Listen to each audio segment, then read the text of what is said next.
Our mind is like a manifestation machine. Every single disease in the human body is a trauma response. Life is made up of three areas: money, health, and relationships. If they're only focusing on one area of their life, then their life is going to be imbalanced, because next lifetime they might not want to come back for making money, but they'll have to come back because their relationships did not work, or maybe their body had a disease. Because no matter how much money you have, if your relationships are not working, if your body has a disease, you're still unfulfilled. People don't want to create pain, but they're manifesting pain, and they're living this painful reality over and over again. There are two voices in our head. The voice of my conscious mind that says, I want to be a nice person. And from inside, I'm being a bad person. I'm being an angry person. I'm being a sad person. This misalignment is tearing us apart. We become victims, but we don't want to acknowledge that this is something I've given out. You know, our subconscious mind starts getting programmed right from the time when we are in our mother's womb. And it is programmed even before we are 7 years old. So all of that data that went in becomes the foundation and the theme of my entire life. What do you think is the biggest lie people tell themselves about trauma? So Dr. Llamba, tell us, how did your PhD in quantum physics influence your understanding of consciousness and healing? So I grew up very intrigued as a child, being a clairvoyant myself.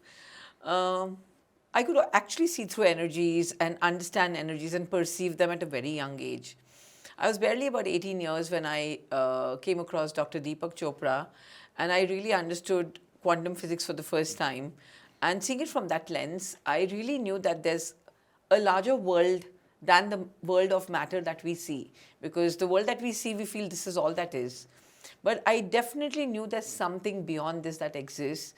And that is when the questioning of wanting to understand the world beyond the physical world happened. And quantum physics came into the whole thing. And it added on to my wisdom of my knowing about consciousness, about energy, about how things work. Because, see, definitely, even for a layman, if you understand life, we all know that we come from somewhere into this time capsule of life for some time, 80, 90 years, and we go back somewhere. And when you understand physics, energy cannot be created nor destroyed. So then, if our soul is energy, then where is it going? What is happening? And this is where quantum physics bridged the gap of understanding of life, of consciousness, of frequencies, of how this whole game is played inside this matrix called life. So it's been an exciting journey to understand life beyond the physical, the material world. Tell me, for someone who is very logical and, proof-based thought process, how do you explain consciousness to them? What exactly is it? See, if you asked me this question, Ashna, 20 years back, maybe there would be a question mark. But today, with all that's going on in the physics laboratories, like I know in 20 years back, even mentioning the word God in a physics laboratory was like a taboo. But with all that's going on with the new age physicists, like for the first time in the history of quantum physics, three physicists in 2020 got the Nobel Prize Award for two theories, the theory of entanglement and the observer effect. That is really well stated even in our Vedas, that for the reality to exist, there has to be an observer or a sakshi, right? And we are all entangled in this divine web of consciousness. So today, to explain to a logical person is really not difficult, because everybody is questioning something beyond what they see. Yeah. And moreover, when you understand the energy on the planet is changing, right? And we are moving away from a world of logic into something vast.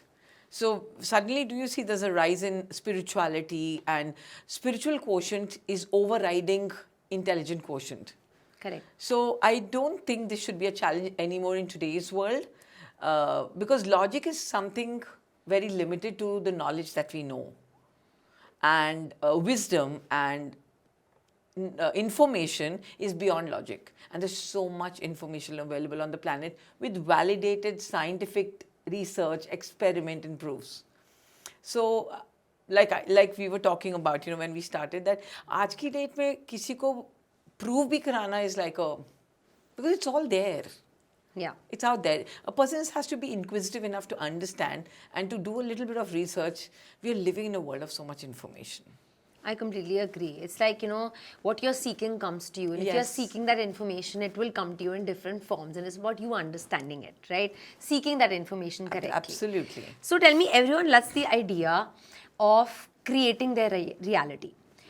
But very few like owning the paths that they didn't consciously choose. Can you explain that? See, because you must understand it's mind over matter. If there's something that can create our reality, it's our mind. Okay? Our mind is like a manifestation machine. And most of us fail to understand that our mind has two compartments, conscious and subconscious. Now, out of these two parts, conscious mind is the mind that makes choices. Like, for example, let's say I want to go to Jaipur. Now, my conscious mind makes that choice that I want to go to Jaipur. However, to drive me towards my choice is what my subconscious mind does. It's an auto-programmed robot, right? Now, and let me give you this example, maybe this will be more valid. Now, I make a choice, I want to go to Jaipur. Now, this is my conscious mind making the choice. And now I surrender this choice to the subconscious mind because it's the subconscious mind's job to take me there. Now, our subconscious mind is an auto-programmed memory bank. Now, in my subconscious mind, if the memory of Jaipur is not there and it's only programmed to take me to Chandigarh, so no matter how much I fight with my subconscious mind, it will only take me to Chandigarh. Right? And this is where the gap is between people don't want to create pain, but they are manifesting pain and they are living this painful reality over and over again. So the only game changer here is we've got to go and reprogram our memories that got hardwired when we were little children. Do you know our subconscious mind starts getting programmed right from the time when we are in our mother's womb, right? And it is programmed even before we are 7 years old. So all of the data that went in becomes the foundation and the theme of my entire life. So if I grew up in an environment of where there was a lot of anger, a lot of conflict, my subconscious mind has recorded all those memories before I'm even 7 years old. Now our brain takes 21 years to develop. So now after 28, 29 when I'm married, now my subconscious mind is driving my reality and there's only pain and there's anger and there's sadness. And I consciously want to live a happy life. But what is the data in my subconscious? It's anger, it's pain, and the same keeps showing up and we feel like we are victims, right? So It's almost like the subconscious is looking for that conflict because that's all you know. because, see, it's like a computer. Imagine now there's a laptop and I put some data in it, right? What will be the output of that laptop? Only what's put in it, right? Correct. So it's not like my conscious mind is choosing conflict. It doesn't know anything else. So there's something called reprogramming in neuroplasticity, neuroscience, where now in our retreats, that's exactly what we do. We take you into an environment, out of the environment of your home, and we reprogram your memory and we put in and implant the memory of your future that you want to create. Which is now also named and termed as manifestation. So manifest, no, I will not call this manifestation. This is reprogramming data. Okay. But people are doing manifestation with different techniques. However, the first thing that we must understand about manifestation is my choices that I'm making and the memory or the data in my subconscious mind have to be aligned. So if I am choosing to go to Jaipur, I have to make sure that in the memory bank of my subconscious mind, there is the Data of data going of to- Jaipur. Yeah. And when that alignment is there, then I end up creating magic in my life. But most of us are living a very misaligned life. There are two voices in our head. The voice of my conscious mind that says, I want to be a nice person.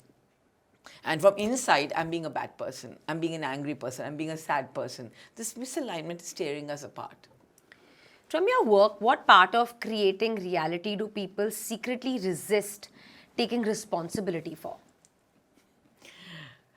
Acknowledging that they are the cause in the matter. See, again, if you're defining that everything about your reality is what you're vibrating at. We live in a very beautiful, a very well-defined and intelligent universe. And there are certain laws that govern our universe. Now, there is this law called cause and effect, right?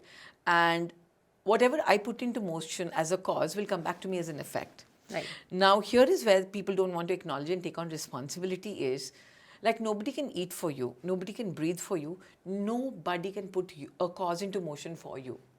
Whatever you're giving out through action, through thought, through feeling, or through vibration is coming back to you, right? Now, when something negative is coming back to me, we become victims, but we don't want to acknowledge that this is something I've given out. This is what I've set in motion myself. This is what I put, this is the cause I put into motion. And this is where we are trapped in blaming, in victimhood. But trust me, there's so much power in standing up and acknowledging that if something is coming back into my life, I have put this cause into motion. Now, the magic about acknowledging this is then you can put new causes into motion and change your reality. Because your reality is only responding to everything that you are vibrating as a frequency.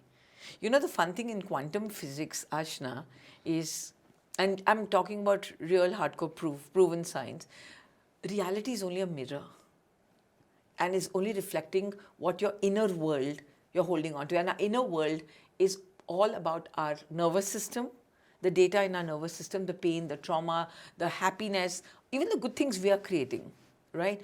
Or what's in our subconscious mind that got programmed even before we were like 5, 6 years old. Plus, we are also carrying data from our past lives as our sanskar, as our karmic memories. So all of this is accumulating to become our thoughts, our feelings. Our thoughts and our feelings marry together and they create our vibrations. And we don't even know we are emitting a negative vibe, right? So negativity is coming back to me, but I don't want to acknowledge it. And this is where humanity is trapped.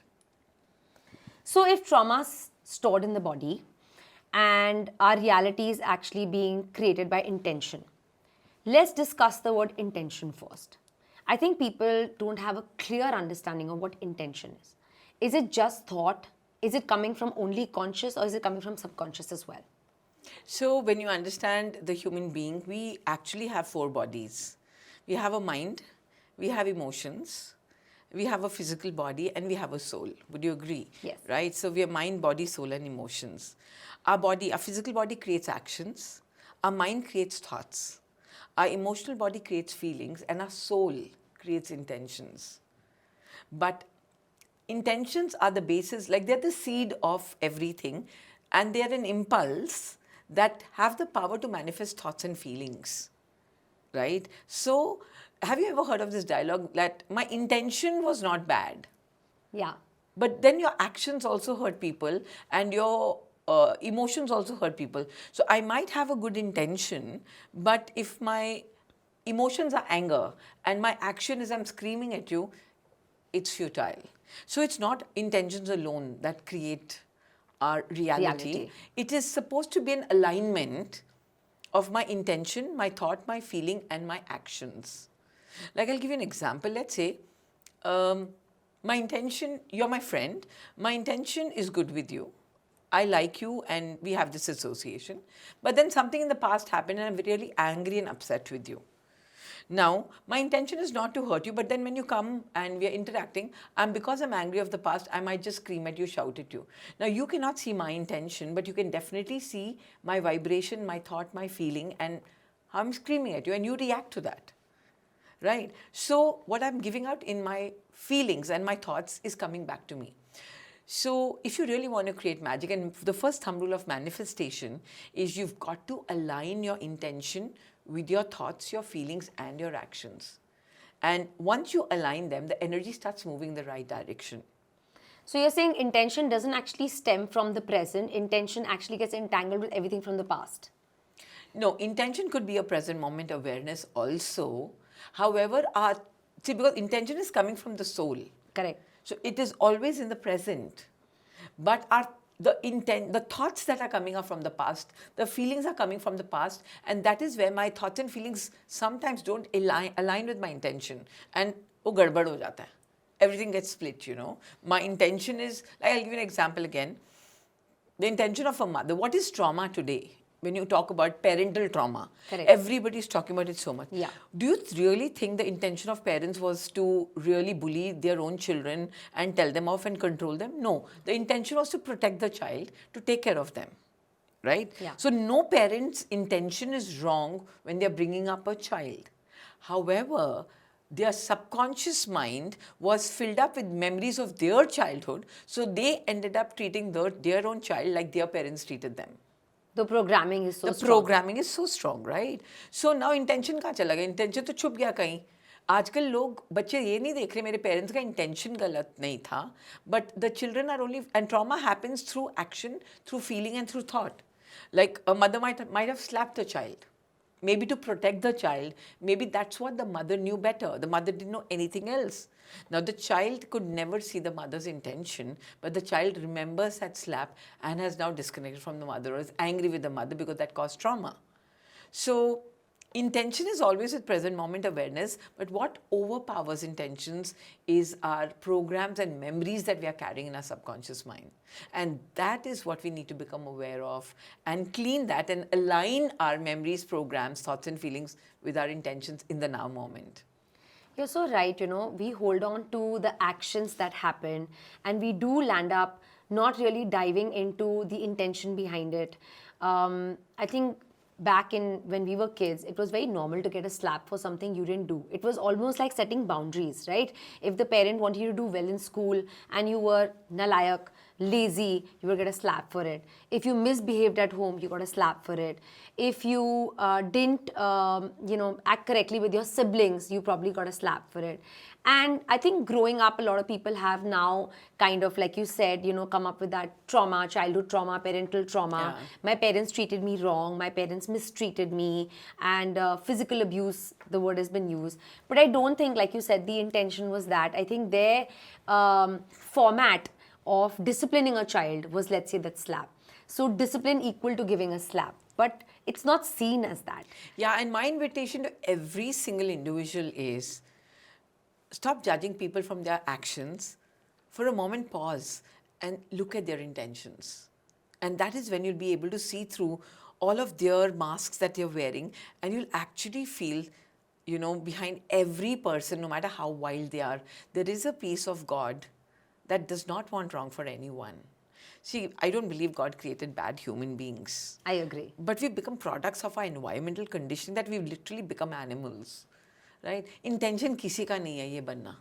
Nobody is born thinking I'm going to be a villain in everybody else's life. Yeah, you even go back to your life, or I go back to my life. Every time I got angry, I reacted. It was coming from a memory or a program of the past. And later I feel, shit, yaar, my intention was not to be angry. And why did I get angry? And why did I hurt someone? You understand? So the intention is the voice of the soul that's nudging you. But the problem is we've numbed our soul so much, and the programming and the loud voice of the past is taken over that हम उस intention को सुनना ही नहीं चाहते हैं. Yeah, I think it's very hard to even look at your own conditioning. It's very, it takes a lot to pause and think that where are my exaggerated reactions coming from? Because we have them all the time. And they're not coming from the situation right now. Let's say this cup of coffee was given to me, it's not hot. I can react very badly to just the coffee not being hot. And it's not the coffee that's bugging me. It's the fact that it didn't come, I didn't get what I demanded, probably never got what I demanded in my life. So that cry for help is coming with that cup of coffee. You're absolutely right. Like our exaggerated reactions are coming from something we don't even know.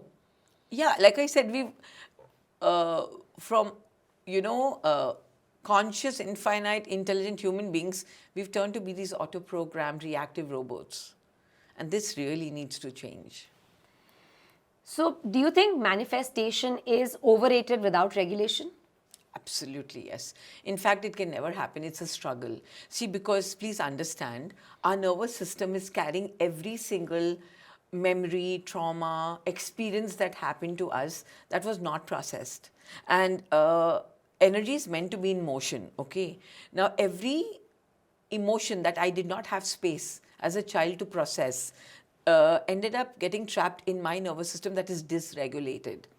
Now, consciously, I might want, let's say, 10 lakh rupees a month, and I go on manifesting. I do all the gratitude, I do all the journals, I do the meditations and everything. But in my nervous system, if there is a memory, because in my childhood, I saw poverty or I saw money losses from my father's business, I picked up a strong message that I don't deserve money, right?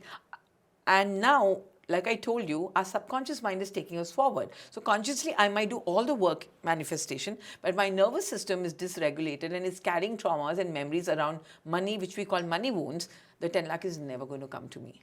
And now the struggle starts. And then now I reaffirm my belief, listen, I see, I don't.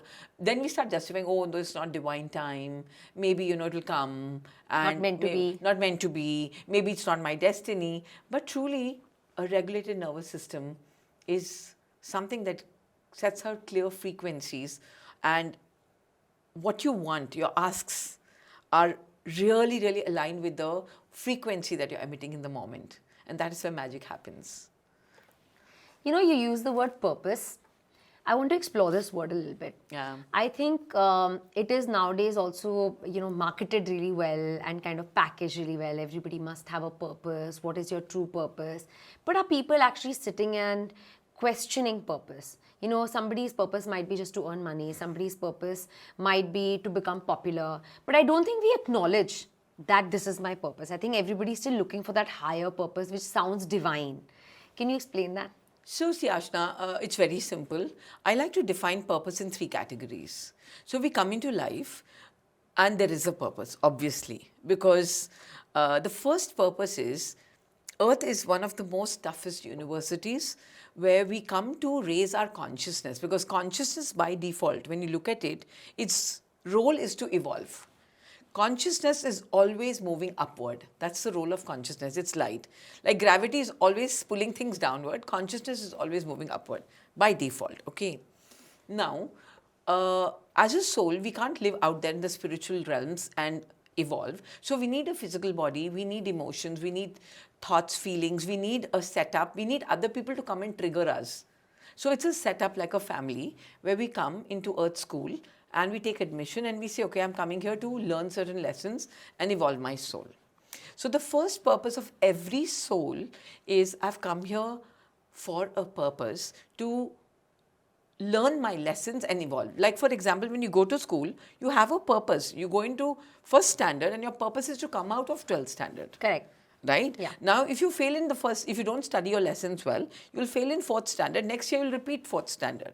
Yeah, Simple. you can't go to the next. Yeah, so similarly, next lifetime, if you've not done your purpose with your own soul, you actually will come back in the same lifetime with the same people.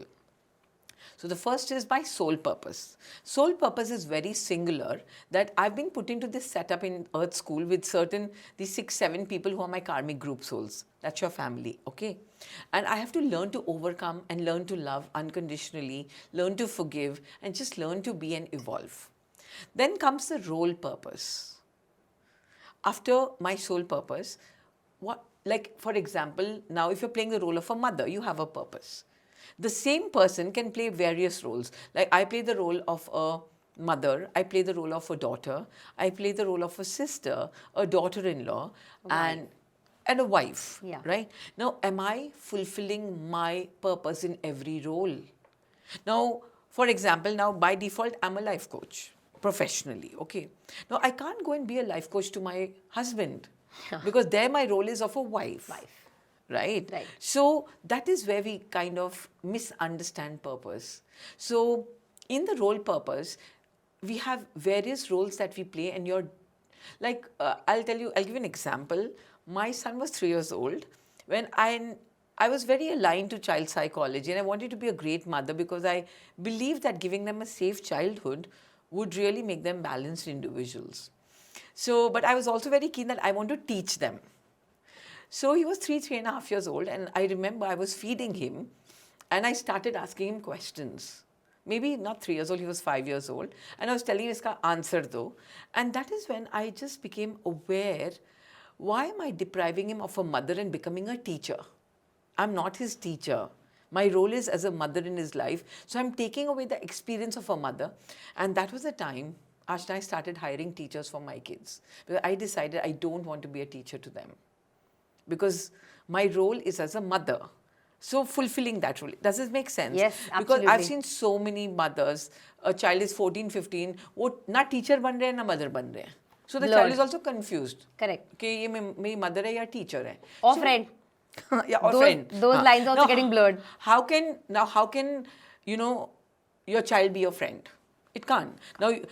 Now a lot of parents get confused. I want my child to be my friend. But now let's say at 16 if your child went and had sex. Now you want your child to come and tell you that I've had sex. You will not be able to accept it. So where does friendship come in then?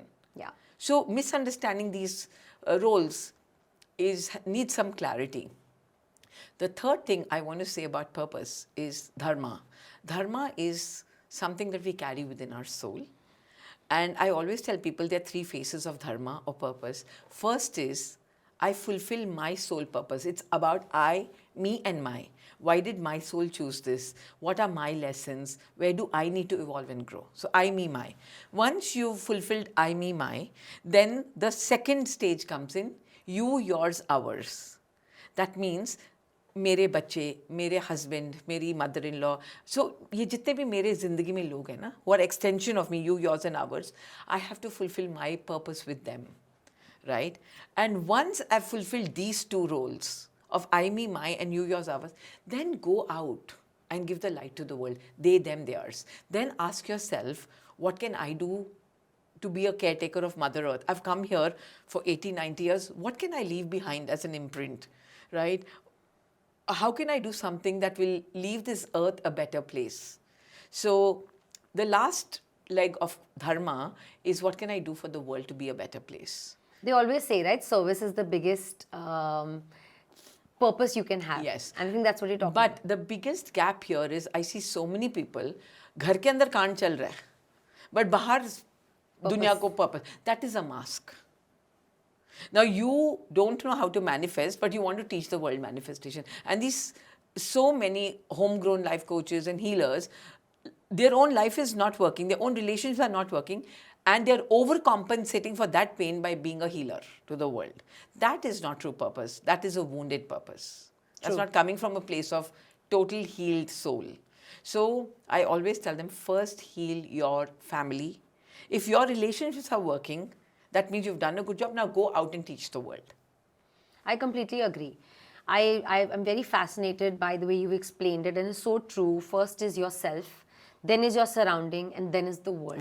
And I think lines do get blurry, and I think people jump to number 3 and jump to some other number. Because they're looking for validation, and one of the biggest wounds that everybody goes through as a child, because our core emotional needs are to be seen, to be heard and to be understood. वो बचपन में नहीं मिला ना, अब दुनिया को you want to be seen by the world, you want to have likes on your social media and you define your self-worth based on that, and you want to just speak what you know so that you're heard or you're understood by the world. But then when you come home, nobody's seeing you, nobody's hearing you, nobody's understanding you, and there's a conflict. So that's only a wound that you're covering up. That's very inauthentic, I feel. Yeah, you're not valued here, let the world value me. Yes. So that's like an overcompensation. So purpose अगर ढूंढना है ना, सबसे पहले खुद को heal करो, उसके अंदर आपके soul में purpose है. The moment you heal yourself, it's going to be, your purpose is going to unfold like a mystery. Because you're carrying it within as a divine blueprint in your soul. First, touch your soul, no, for it to open up. How beautiful. What about those people who think like professional fulfillment is their purpose?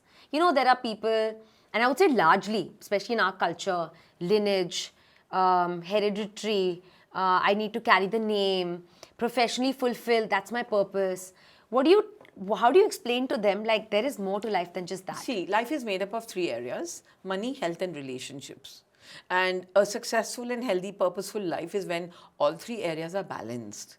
So it's okay for someone to be really wanting to take their lineage forward, and see, even making money is a purpose. Correct. Because you need money to survive, right? Correct. So it's not a wrongness. No, but I mean like when that's the only... Yeah, if they're only focusing on one area of their life, then their life is going to be imbalanced, because maybe next lifetime they might not want to come back for making money, but they'll have to come back because their relationships did not work, or maybe their body had a disease. Like I said, money, health and relationships. And your purpose has to be to focus on all 3 and leave them balanced.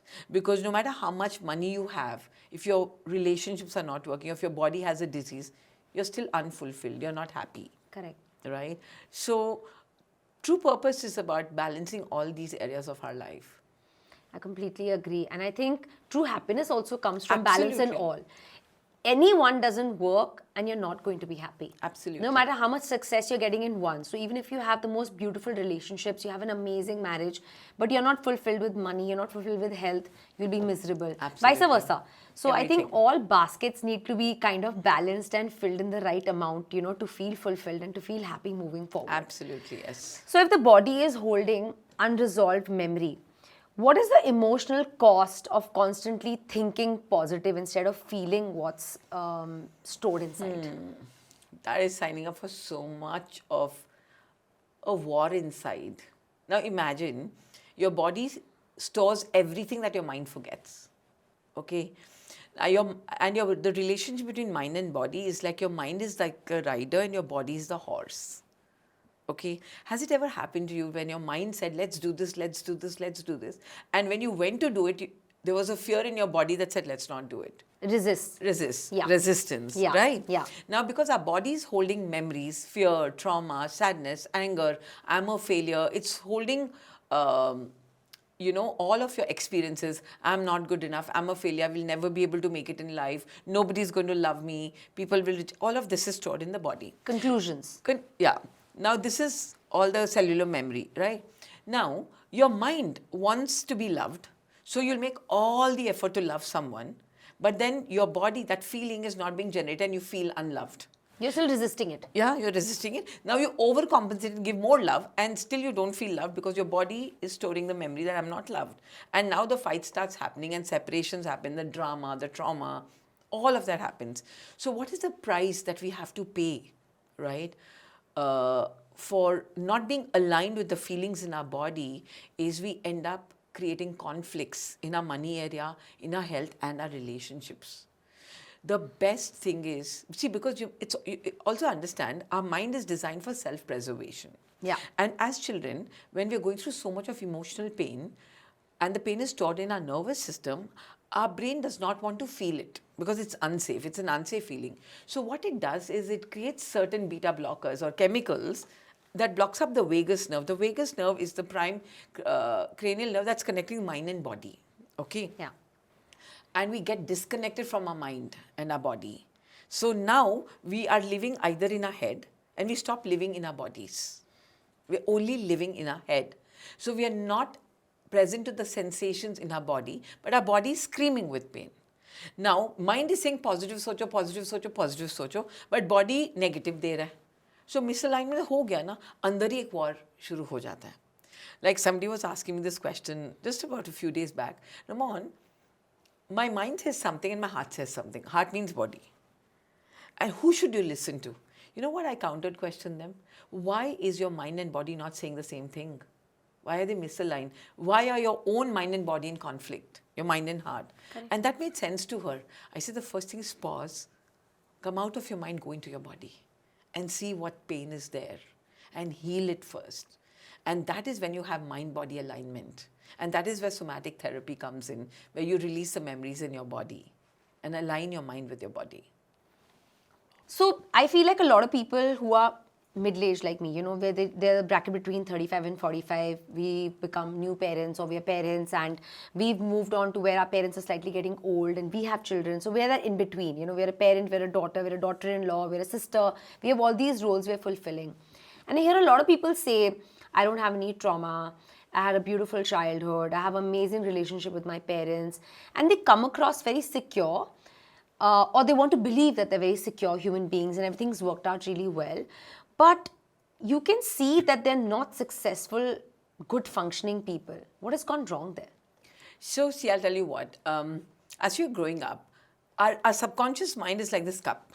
It's like a basement, okay?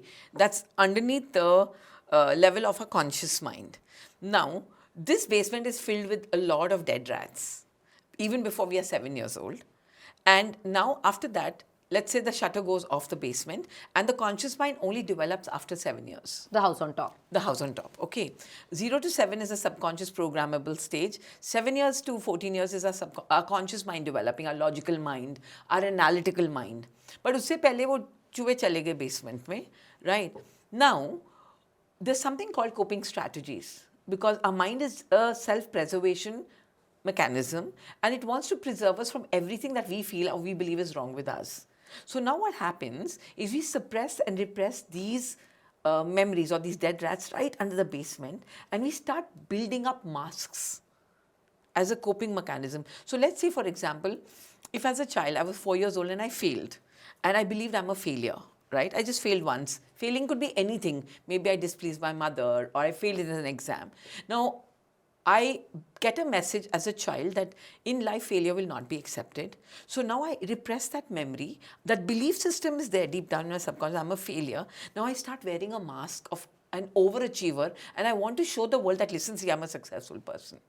And now ये strategy na chalti hai till you're 30, 35. Now imagine this glass is filled with something and I keep repressing, but one time will come when it starts spilling out. Correct. Now your subconscious mind is directly connected to your autonomic nervous system. So once the space in your subconscious mind is filled up, because there's so much more happening in life, traumas don't end as you grow, right? Yeah. So we keep suppressing, and one time comes when the whole thing is so full that it starts spilling over into your autonomic nervous system, and your autonomic nervous system is directly connected to your body. So now your issues start spilling into your tissues and disease starts coming in. Mental disease, negative thinking, negative emotions, and if not mental and emotional disease, then physical disease start coming. Thyroid, pains and aches. Every single disease in the human body is a trauma response. Stop. Every emotional disease, what is emotional disease? Anger, fear, sadness, repression, reaction, these are all trauma responses. Every thought that you're thinking, like, have you ever noticed that you're sitting, everything is good in your life, but you're thinking negative thoughts? You're feeling insecure. Yeah. That maybe my husband will reject me, or maybe the money will get over, or maybe something will happen to my kid. All of this is nothing but trauma showing up. So if you don't have trauma, then you'd actually live like a saint. Nothing will trigger you. You start being more calm, more aware in the moment. You start manifesting like a magician. And living in the present, like you said, because then you're not controlled by the past. So denial is one of the coping strategies we picked up as child, and we're very good at it. Wearing masks. And most of us are lost in those masks at the mid-age. So that's why they don't want to believe that's something wrong with them, because one of the trauma responses also, as a child, we cook up a pseudo-universe. So let's say my universe with my parents was not safe emotionally. So in our mind, we romanticize a pseudo-universe. Everything was okay, and then we start creating that as a bubble reality. So we don't want to look at the truth that no, something was not okay. The best gift you can give yourself is go within and recognize it was not okay, and now with all the tools available, I'm going to make it okay. I think acceptance of that reality is the most difficult part, right? To look within. It's so easy to look outward. Yeah. It is actually very difficult to look within and see that what went wrong, where the journey was, how it went. And, as much as one can sit and talk about it, I think really takes a lot of work to go within. See, that's where meditation and spirituality comes in. Yeah. Because our two eyes that are given us to look at the outer world. Correct. But we have an inner vision, the third eye, that helps us go within. So the first step towards actually taking responsibility towards healing your life is meditation, or maybe building a level of awareness. Awareness is the key. Because somewhere we became very unaware with our inner world, our inner wounds, and we are more aware on the outside world. So the focus is on the outside, okay? And energy flows where focus goes. So for someone to start their healing journey, is they've got to pause from the outside world and start taking the focus inside. That what's going on, and why am I attracting this reality? So, doctor, tell me, I know you do a lot of breathwork sessions. Can you walk me through what happens through someone's body and the energy field during a breathwork session?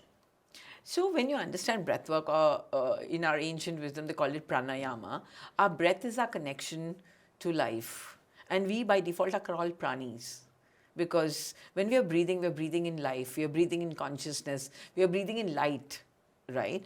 So there are various types of breathworks that give us various different results. Like let's say now, I'm too much in my mind and I want to come into my body. So maybe a box breathing will help me calm down with anxiety, because your breath is also a bridge that connects your mind and your body, right? Now, if I want to heal trauma, then we use conscious connected breathing or holotropic breathwork, because that takes you into an altered state of consciousness. It instantly bypasses the conscious mind and takes you into your subconscious memories. So the trauma starts releasing and you become aware, oh my God, so my current life situation is because of this that happened in my childhood, and you start integrating it and healing. Like Brahmari, for example, Brahmari pranayam, where you just do the bee humming, it instantly creates a very calming effect in your brain and your neurons, and it starts producing a chemical called nitric oxide. Uh, every breath that we are taking is instantly interacting with the neurons in our brain and is producing certain healing chemicals. And our brain is like a healing pharmacy. You know, the human brain can actually produce 1,300 chemicals that are responsible for our well-being. Even our emotions are also nothing but biochemical reactions or responses. Anger is a chemical, happiness is a chemical, love is a chemical, feeling good is a chemical, dopamine, oxytocin, serotonin, endorphins. All of this can be triggered and stimulated by breath alone. Your breath is that one language, if used consciously, can actually take you through dimensions. Yeah, that's why I think yoga, was always considered like the highest form of discipline, is because of control of breath. I'll tell you, see, everything in the universe is energy. We are also energy machines. And the thumb rule of energy is energy follows motion or Correct. energy follows prana. Right? So if I'm focusing my breath, like let's say I have a pain in my body, in my knee. Now I take a deep breath with focus and I consciously send that breath to my knee.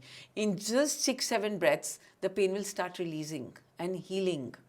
It's that powerful. But you know what? Because it's so simple and freely available, we don't like it.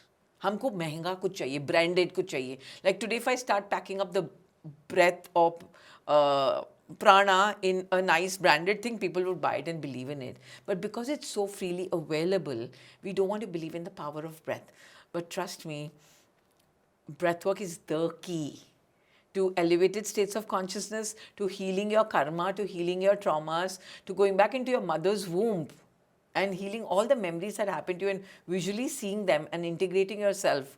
Or even manifestation breathwork is there to take you into the future quantum field to tune into a future version of you.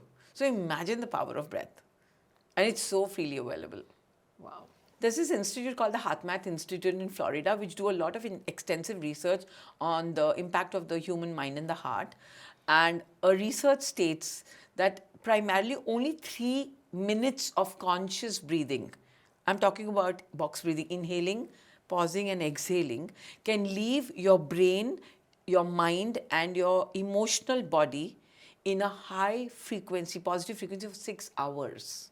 Wow. Like there's nothing that will trigger you for 6 hours if you consciously only do breathing for 3 minutes. 3 minutes. And this is a documented fact I'm talking about. And it's so funny, Ashna, when people come to me for training and coaching, I start with connecting them with their breath. And I tell them, आप रोज ना हर 6 घंटे के बाद ना 3 minutes सिर्फ breathing कर लो. And you'll always be in a positive frequency. Nothing is going to trigger you. But वो आसान इतना है ना कि लोग कहते हैं हमको नहीं करना. Yeah, like you said, it's a concept that's not packaged and branded, so it's very hard to buy into it, right? We like to buy into difficult, marketed products. You're right about that because it's simple. So simple. Yeah, and How can breathing just heal me? And also, it's like work by self. Khud karna padega. It's not like the outside thing that you put inside and Yeah, you get people are looking for quick magic fix. pill. Yeah, magic pills. Yeah. But no magic can happen in life. It's self-created. It's all, yeah. That I You got to do agree. it on your All own. magic has to be self-created. Yes. So you mentioned aligning all levels of consciousness. Firstly, can you tell us how many levels of consciousness are there and what are they? So when you understand consciousness shows up at every realm of existence, but let's talk about our physical reality. In the physical reality, we have our mind, we have a mental consciousness, we have our emotional consciousness, we have a physical consciousness, our body, and we have our soul consciousness. Now, these 4 quotients, IQ, EQ, PQ, SQ, are like 4 rooms in a house. It doesn't matter where you enter from, right? But I could start from my mind. Maybe when I start healing my mind, my thoughts, automatically they have a impact on my feelings, and my thoughts and feelings are stored in my body, so my body starts feeling good, and that has an impact on my soul. Or I could start with spirituality. From my soul I could start. So when I'm doing a mantra chanting, for example, it's a spiritual act. It nurtures my soul. Automatically my mind picks up the frequency and the vibration starts calming down. My feelings become all right.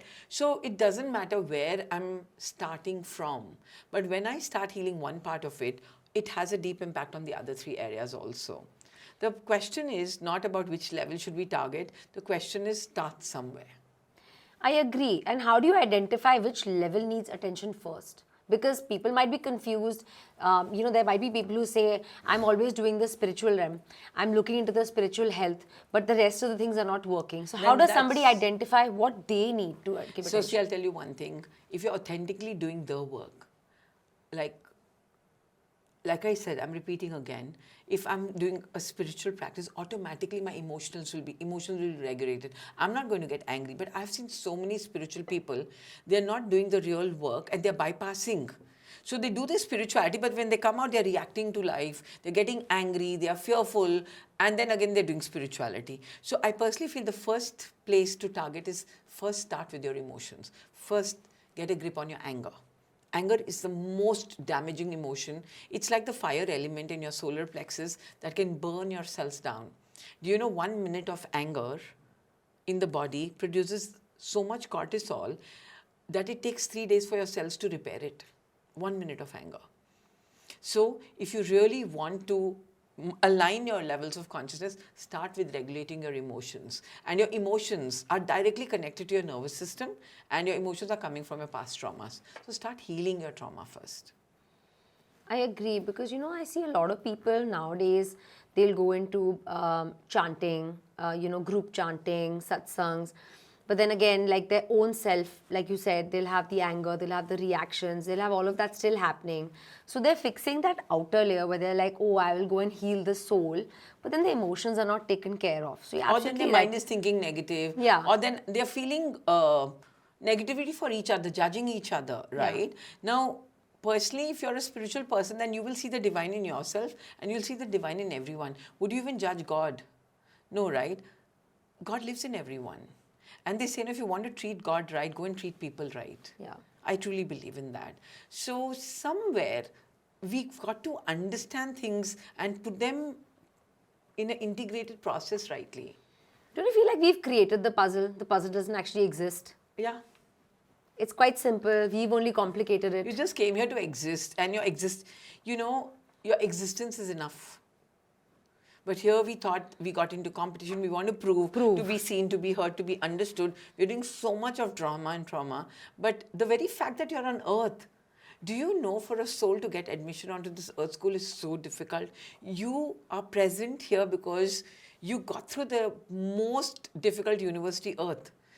उतना ही काफ़ी है, आपका होना काफ़ी है, और कुछ भी नहीं करोगे ना, तभी God will love you.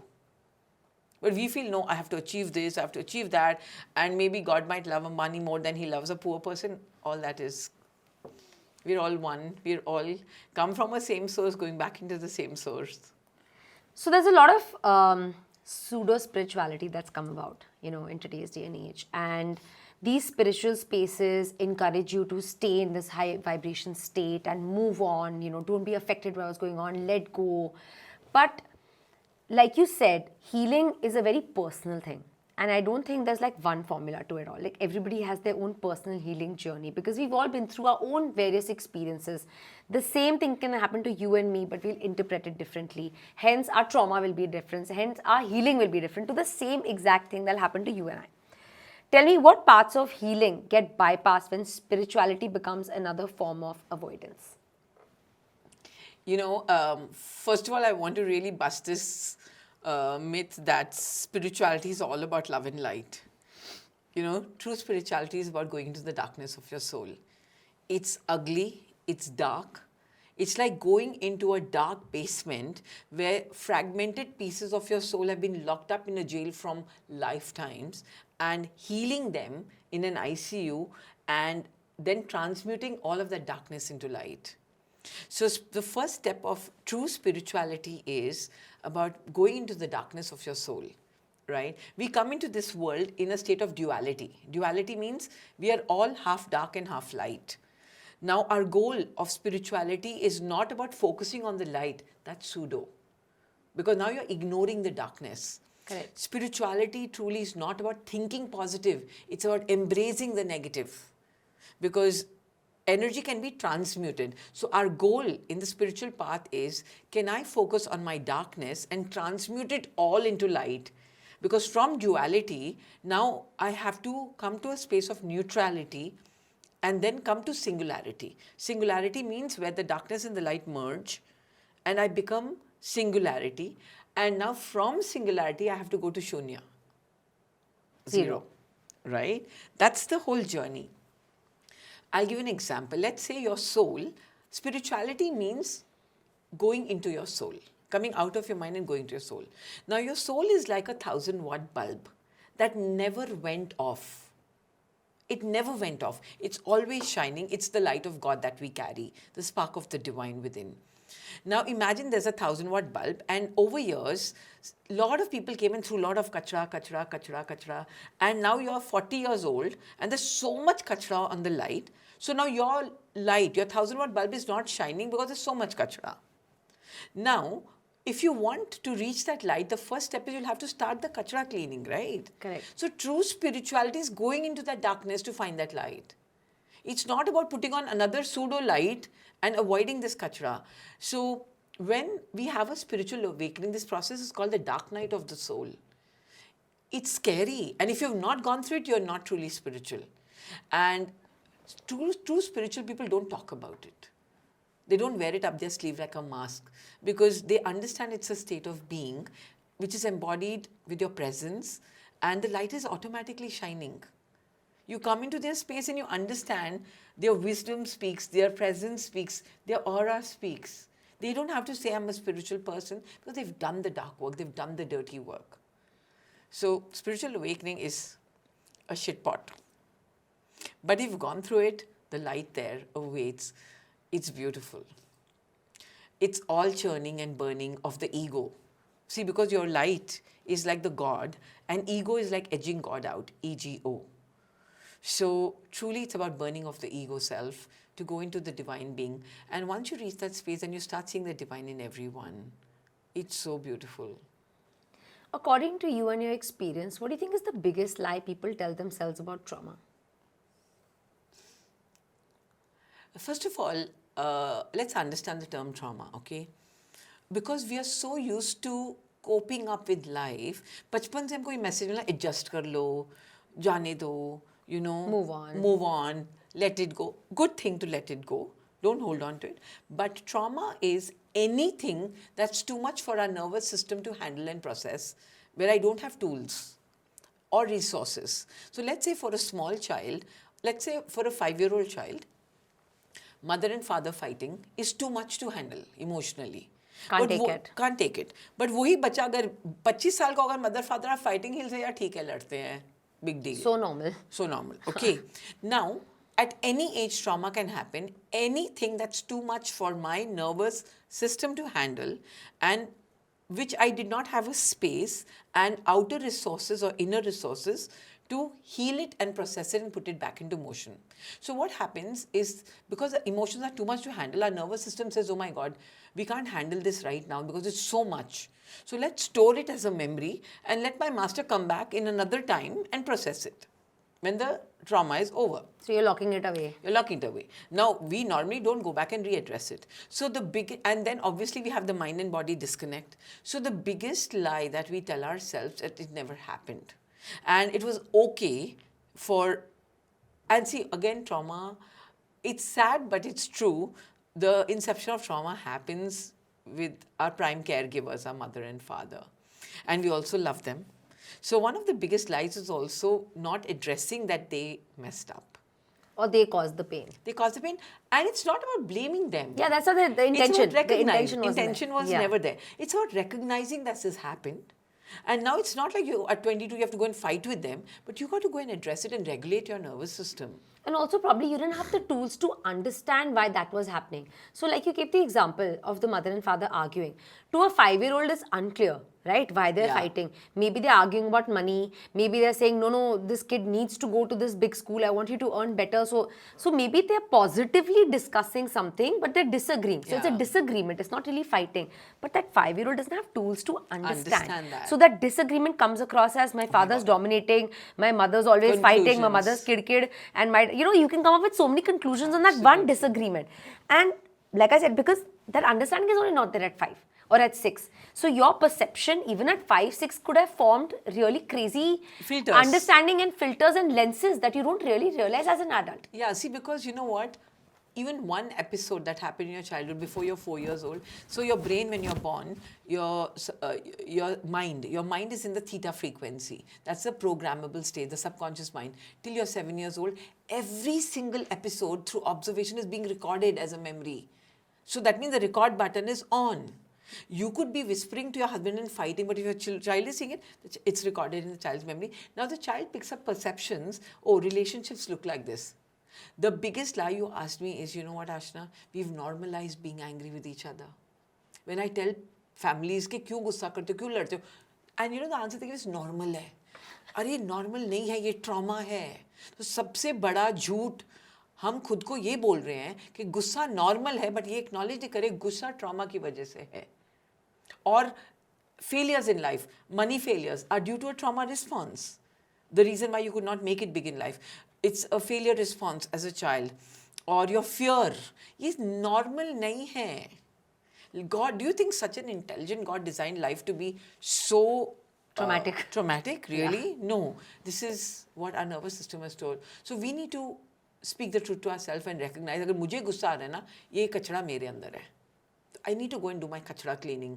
अगर मुझे fear आ रहा है तो. People say, you know, they make me angry. Every time I see her, no, it just makes me angry. Every time she talks to me, makes me angry. Every time this happens, this person makes me angry. This relationship makes me angry. I've picked it up. I'm angry because my grandfather was a very angry man. That's all I've seen. So it's also like excuses. वो गुस्से के भी इतने excuses बना दिए हैं. See, I'll tell you what. Like for example, now what's inside this cup is water. Yeah. Now whoever comes and pushes this cup, water will spill out. Yeah. So now what's inside them is anger, and people are only triggering them and pushing them. But what's inside them is coming out. So they feel इन्होंने गुस्सा दिया, इन्होंने सिर्फ trigger किया, उन्होंने सिर्फ धक्का मारा. आपके अंदर जो है वो निकल रहा है. Right? Spirituality is actually going inside, cleaning all the kachra inside, and filling my cup with love. Then no matter who comes and pushes you, only love will come out. And that's the game which we are missing. That's the whole missing link of healing. So, from what you've explained, I kind of understand that people use manifestation and spirituality to kind of avoid intimacy with themselves, right? It's like, let's not be intimate with ourselves and let's do everything else outside to feel fulfilled. Can you tell us some very basic tools in life where we address the intimacy with ourselves? See, again, when you understand the human being, we are the most evolved and the most superior species in all of evolutionary history, okay? And we are the only species who have the power to manifest and create, only through the act of our thinking and our speaking. Now, recognizing this is the first act of understanding that I am worth that much, that God gave me that power to create only through my actions, through my words and my thought process. Intimacy is more of a feminine, so we all carry masculine and feminine aspects in us. And when you understand, we are constantly broadcasting frequencies. We are frequency generators. And the frequency that a human being generates is electromagnetic frequency, okay? The electric frequency is masculine. Magnetic is the feminine frequency. And together the masculine and feminine come and they create the electromagnetic frequency. So intimacy is more of the feminine, the magnetic force within us. Now, and by far we are the most powerful magnets on the planet. Okay? When we get in touch with our intimacy, we get in touch with our magnetic power. Now, would you agree a magnet does not run after things, it just stands tall and attracts? Correct. Right? Yeah. So, being intimate with ourselves is about going within and loving who we are. Because love is the most powerful magnetic force. And when you start vibrating at love, then you don't have to run after money. You don't have to do your journals for manifestation. You just stand tall and you speak and it happens. You think and you magnetize. I always tell people, don't run after things. You are much more bigger than things. Let things run after you. Why don't you get in the power of your magnetism by self-love, self-acknowledgement, self-worthiness, because that's very magnetic as a force, right? And gravitate and magnetize your reality towards you. Why are you running after money? Now, who is bigger, you or money? Obviously you. Correct. But now who are you making big money? You're running after money, you're running after relationships, you're running after a job. यार Bible में लिखा हुआ है ask and you shall receive. What happened to that?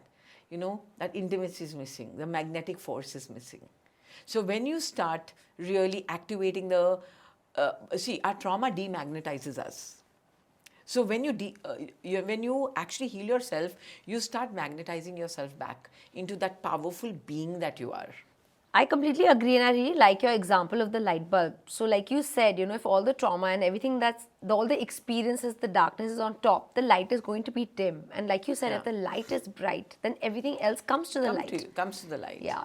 I love that example that you gave, and I think it's so relatable because if you actually imagine yourself as that lamp and you just think of all these things that are lying on top and the light is getting dim, and we keep blaming, right? My light is dim because of all this that has happened to me and all these people in my life.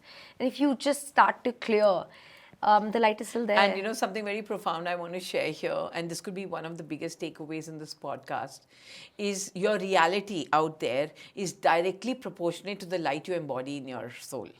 So if I have like 1,000 watt, if I've healed all my trauma and I'm shining 1,000 watt, then I'm actually like, my reality is matching that 1,000 watt bulb. But if I'm only vibrating or emitting 10 watts, then my outer world is made up of money, health and relation, is equivalent to 10 watts. So I say, rather than going out and creating and fighting with the world, just work on building up the light, no? अपनी 10 watt की light को 1,000 watt का बनाओ ना, 100 watt का बनाओ. The moment you clean, okay, so the more trauma you heal, the more you manifest your reality. So I've always realized this, I heal one traumatic episode of my life and something magical starts happening and coming more, because now there's more space in my body, there's more light that I can manifest my reality. So after all the work across mind, body and consciousness that we discussed, what does a regulated human being actually feel like, look like on a regular day? Is you stop running because you realize there's no need to run. You don't want to be validated by anyone because you're so put into yourself. There's a sense of being, belongingness. You stop becoming a human doing and you come back to a sense of being, right? There is a lot of ease and there is a lot of presence. Right? Speaking to them, you would know that, okay, their tonality changes, their facial expressions are softer, they're more present for you and available for anybody in the moment. They stop coming from survival and they're constantly living from creation, because they don't have to really think, mera kal kaise hoga. That, I only want to say, so like for me, if you met me 30 years back, constantly there would be fear of something. कुछ हो जाएगा, पैसे कैसे होंगे, बच्चे छोटे हैं, constant fear. When I started healing myself, and I reached a point one day when suddenly there was zero fear, and I didn't know how to live in a body like that. Yeah, that would be foreign to you. Like even there are days now I don't know how to be in fear because it's coming from creation. I moved out of the survival, the fight and flight mode. But there are some days when I really wonder, where did the fear go? But that was a healing response. So a healed person who's already there, you just embody more of light. You're creating at every single moment. Like I read it in one of the sutras, Mahayana Sutra, that said that every word is an act of creation. For people who've really healed and regulated themselves. I just don't have words to say, but it's beautiful. Yeah, it's like a river flowing across in life. You don't know where you're going, but you have a direction, right? You have purpose. Every moment is purpose. You don't want to waste, you get the sense of energy. So you don't want to waste your energy in anything that's judging other people, gossiping. You don't want to actually go and get sucked with your energy. You want to preserve your energy because your energy becomes your bank balance, and you know that you're investing your energy into something that you're manifesting. So I think it's a very blissful state. Yeah. Mentally, emotionally, more regulated. And I think when you meet an energy like that, when you meet a body like that, you would know. Somehow, like inside, you would know. Like you don't have to even like wait for them to speak to you. When you meet certain people and you feel that light, and you don't know where it's coming from, why you feel that way, you're attracted to that light. I think it's that also. Yeah, because see, vibrations always speak louder than words and actions. Yeah. So we are vibrational beings. Even before a person speaks, you sense their vibrations. I agree. Sometimes you have not even spoken to somebody in a room. you You've know. entered and you feel really good about being there. You want to Yeah. speak to them. And sometimes you're, I don't know, scared, or sometimes you are kind like, walking backwards. You're like, no, Yeah. I don't think I really want to interact with this person. So you're right. I think vibrations, energies we do understand. And I think Yeah. energies are huge if we really like start to observe and really understand what it is. So tell me, if someone listening to us speaking about consciousness and being in tandem with the all different levels of consciousness, if they feel a little overwhelmed, if they feel like, oh my god, that's a lot of work to do, tell me, where can the first compassionate step towards consciousness, how would you invite them that, what, you can start here? See, the first step is about making peace with wherever your life is. It could be the most horrible time of your life. Can you just pause and make peace with that? Because the moment you stop fighting life, the moment you stop fighting your outer world, life starts happening to you and takes you where you want to go. So resistance always takes you away from the place of creation. So make peace. Make peace with the spouse that you have, make peace with the in-laws you have, make peace with the money you have. Because right now, whatever is there in your life is a direct reflection of your inner world. And the first step towards going inside and cleaning yourself is about making peace from the outside and take responsibility. So I would like to say, and this is a very difficult one because your mind will try to justify it, start with 100% me and 0% them. Whatever is in my outer world is only a reflection of my inner world. And trust me, this is a tough one, Ashna. It's simple, but it's tough because our stubborn mind will want to blame everybody out but not take responsibility. So give up the blame. The moment you give up the blame from the outside world, a sense of responsibility comes in that somewhere in my life I have created this and only I have the power to uncreate it and create a better reality. So go within. Beautiful. Thank you, Dr. Llamba. I think, that was so profound what you've said. And there's so much to think about. And I hope that everyone's able to see the depth that I was able to see in this conversation and really apply it. One is it's very fun and happy to listen to these things. And I heard a good podcast. I heard a good episode. I read a really good book. But then to really apply it, it's like, it's not easy, right? To, like you said, to look within the dark parts of yourself. And I hope that everyone listening is able to do a little bit of reflection on that I will today. Thank you so much for being this catalyst. I think I've really enjoyed this conversation. Thank you so much. Hi, I'm Dr. Ramon Llamba, and I truly believe that life is just a mirror that only reflects back what you're projecting. So if you want to change your reality, go within and change all of the traumas that you're carrying. To understand this more, I want you to watch this podcast on The Human Thread on all streaming platforms.